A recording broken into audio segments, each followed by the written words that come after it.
Hello guys, and this is Disposal Counting's back for yet another video. In this one, I'll be talking about my AFL Fantasy Draft rankings, sleepers, and bargains. Now, this is for the moment, it probably will change before the season starts, so be sure to check an updated video on this one, if there is one available.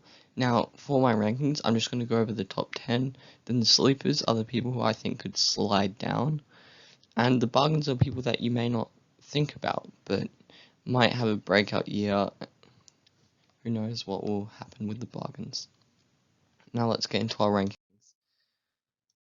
So, my first number one pick is Max Gawn.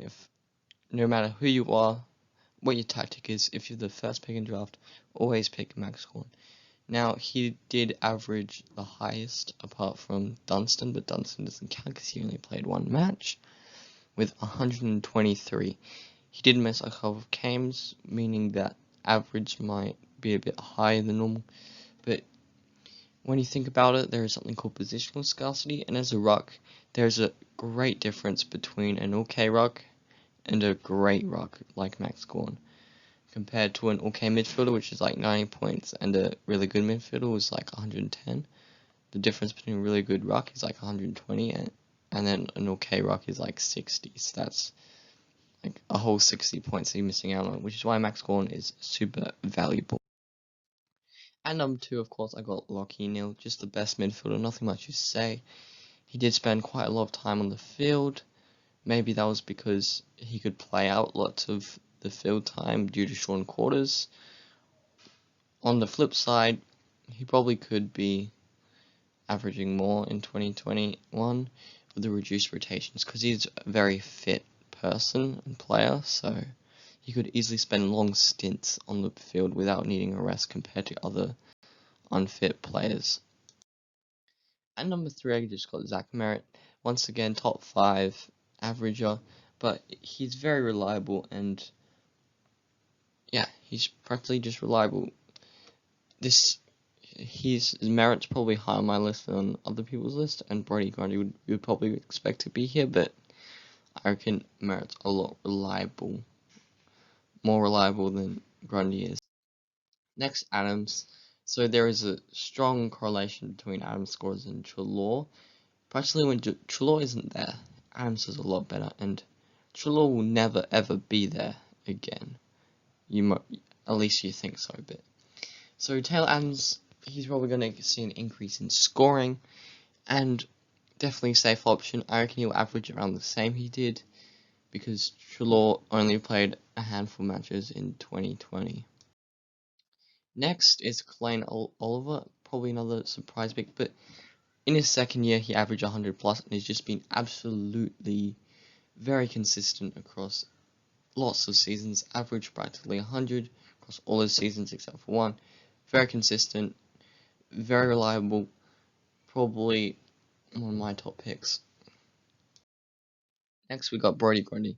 Now this is probably a lot lower than most people have, but probably the main reason why I have him here is because OBrien is starting to get better, and other rucks are getting more and more better. If you ask me, like the rise of Tim English, I reckon he's a really good ruck option, especially on your bench. So because people like OBrien and Tim English are starting to generate more points, the difference between a very good ruck and an okay ruck is slowly decreasing, and Grundy has just shown that he can flop a couple of times, and that's why I have those midfielders in front of him. Next is my first defender, is Jake Lloyd. Jake Lloyd's super reliable. Once again, positional scarcity. Probably the reason why he's this high, but yeah, I would love to have Lloyd in my draft team. Next, you got your first forward, still Sidebottom with Treloar's departure, might be spending more time in the midfield, but can still easily rack up points coming off the forward line, as he's very good at getting those +6s, which are kick marks, and he could probably also sneak in a couple of goals there and there. Next, I got Lachie Hunter. The reason why he's so low here is purely just because of Treloar's arrival. I don't think Hunter's role is going to be impacted. He's still going to play on the wing practically all his minutes, so the only reason why I put him so low is because, yeah, I know why I put him so low. Next, I've got Gaff just sliding in front of McRae at my 10th pick, and the reason why is because I recently read an article that Gaff was set to actually spend more time on the field, because with rotations, limited bench rotations, so you can only go onto the bench like 70 times a match now.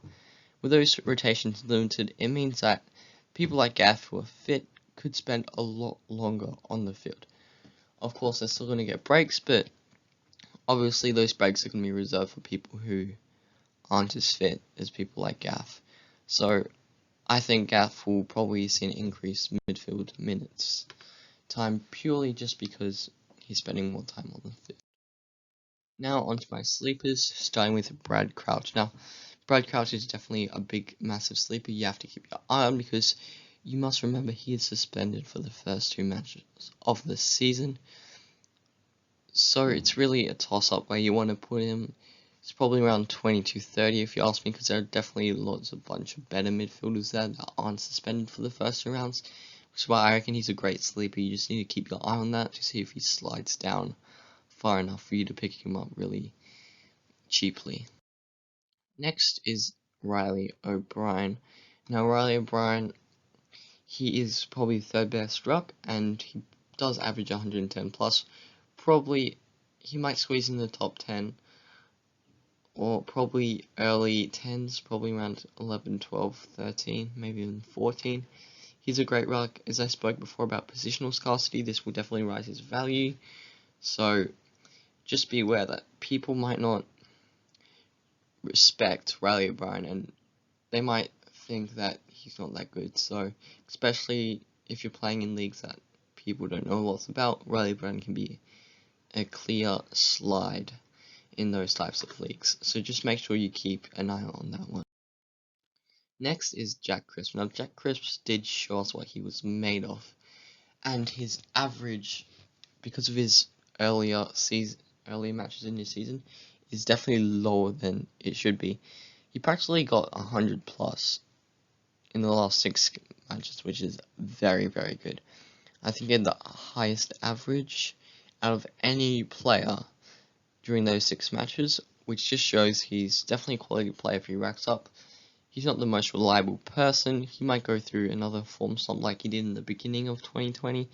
So, because of this, the doubt, the uncertainty involved around Jack Cripps, just make sure, just watch him, and if you believe he's going to do super well, pick him up. But he's a little bit risky, especially in the top 20. He's probably going to go around 20 or 30, that's my guess. Now, next one is Andrew Brayshaw. Now, I reckon he's highly undervalued, especially since the traders they said not to touch him, but he's going to see increased midfield time, and as a 23, 24-year-old, he's definitely going to improve his game, which is there's no reason why he's going to go down, which is why I reckon he was probably going to sleep a lot, especially with people who have strong influences on the community, such as the traders, saying that he's going to do pretty badly. Next up, we got Patrick Cripps. Now, we've been used to Patrick Cripps carrying the Blues, but this is no longer the case, and in the past couple of years, his scoring has definitely decreased. But I reckon he has it in him to continually score well. Probably he might not get an average of 100, but he'll still be a great pick. Probably around pick 30 to 40 good. M6, M5, maybe even M7 if you go heavy on the midfielders. Or maybe even M4. Just depends on what you on your team. Great pickup, can slide. I've seen him slide in a couple of drafts I've done, but he can also go pretty early depending on who you're playing with. So make sure you keep him in mind when choosing your draft. Next, I just got the Western Bulldogs logo because this generally means any Western Bulldogs midfielder. Because really, with Angelo's arrival, all the Bulldogs practically have a stacked midfield that might see some people play some forward line. Now this is especially true for people like Bontempelli and Smith, Brody Smith, who are no Brody Smith, Bulldog Smith, yeah, him. Yeah, so practically Bontempelli and Smith, they're more versatile than others and probably will spend more forward minutes. So those two especially I've put in this category, but also Dunkley, some uncertainty. I'm pretty sure he's going to play in the midfield because Bulldogs learned their lesson. And Chula will probably also play in the midfield. He has been known to come off the bench in Collingwood. I've seen that a couple of times, so that could also happen. Now, bargains. Just warning, these are the people you probably pick up on your bench who could do really, really well and become one of your starters, or could do pretty badly and probably would end up on the free agent list depending on how many people you have there. But one of them is Jackson Haley. Now, Haley being a mid probably won't get into most people's starting lineups, but when you think about it, if he averages 80 or 90, it could be a handy option, especially for an injury.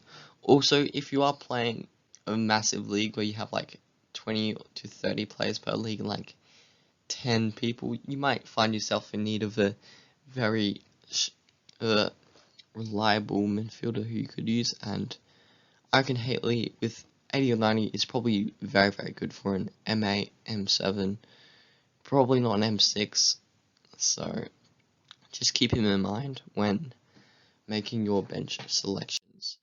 Another one is Real Brody. Now, the traders have spoke about this, but he's probably going to play because over the off-season he's gone much thinner, like shaved like 30 seconds off his 2-kilometer time trial, so expect him to play quite a lot of matches and expect him to be one of the starting forwards in one of your teams in your leagues. Next, I got Hayden Young. Now, he is injured. He is in his second season. Just pick him up probably at your last pick or even free agency. But the thing about Hayden Young is I reckon in the future he might be Lloyd, like in the sense that he gets lots of +6s kick marks. He has rebounding capability, meaning Dockers are going to use him more and more if you're going along. If you're playing Keeper League, also great to pick him up. So just keep in mind, probably not going to start in any team in your comp, but great bench player, especially if you're playing keepers. Next one is Will Phillips. Now, he's not played a match because he was just drafted, and at pick number 3, he probably will play every single match. Now, here's why. In the past 2 seasons, the top midfielders have gone really, really well. Sam Walsh, probably a reliable bench play, maybe even like an M7, M8 for some teams in his debut year, and then Matt Rowell just blew us away before his injury, and Will Phillips as the top midfielder picked in the draft could probably show his skills and talent and continue the trend, meaning definitely probably a last pick, because I would like to have him instead of going through free agency just to get him, because sometimes people can just snatch him up before you do. So yeah, Will Phillips could easily be a bust, and if that's the case, have no qualms about dropping him to free agency.